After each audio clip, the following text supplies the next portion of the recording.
Alright, in this video we'll be going over what a decocker mechanism is in a firearm.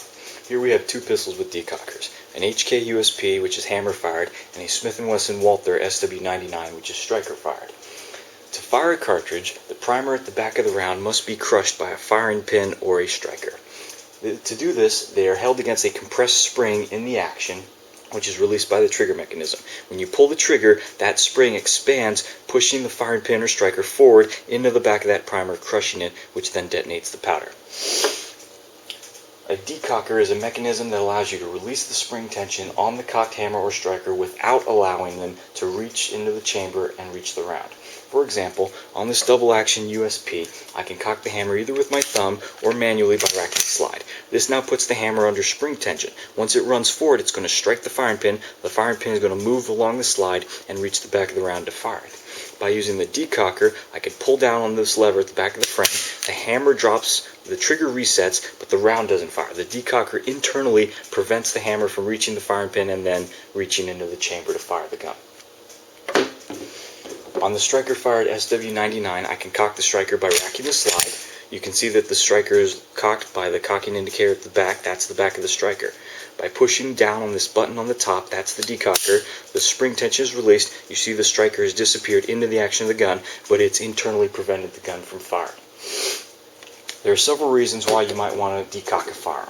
For example, on a single action, like this 1911, the trigger will not fire the weapon when the hammer is down. Even if there's a round loaded into the chamber, pulling on the trigger does nothing. Only when the hammer is cocked back will the trigger release the hammer. This trigger has nothing to do with the actual cocking mechanism. Some people will like to put the weapon in what's called carry condition 2. They'll take the magazine, load it, rack the slide, chamber around, but then they'll want to drop the hammer so it's not back. What they'll have to do on a weapon like this is hold the hammer and very carefully release the trigger and ride the hammer down slowly. This is risky, as you may either ride the hammer down too quickly and fire the weapon, or your thumb may slip as you're trying to hold it back, and then if it accidentally slips, the weapon will still discharge. With a decocker, you have a method to drop the hammer and release the spring tension without risking accidentally discharging the weapon. If the weapon is double action, as most decocker firearms are, like this USP, then another potential benefit is the trigger pull. You can manually thumb back the hammer and use it as a single action firearm with a round chambered, or you can use the decocker. By dropping the decocker, you drop the trigger, reset the hammer, and you also have a longer trigger pull because now you need to use the trigger mechanism, that double secondary action, to actually cock the hammer for you.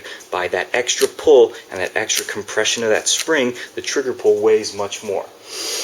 Some people prefer having the trigger pull weight heavier on that first shot for safety or psychological reasons. A heavier trigger is less likely to be tripped by anything that isn't your finger brushing against it, like keys or pencils in your pocket if you're not using a pocket holster. A heavier trigger also requires a more deliberate and intended physical effort to fire. Much stronger, heavier pull. It's a potentially useful benefit in high-stress situations. Law enforcement prefer double-action only triggers, actually, for their deliberate and intended trigger pull for every single shot, while recreational and competitive shooters prefer lighter, easier, faster, single-action trigger pulls.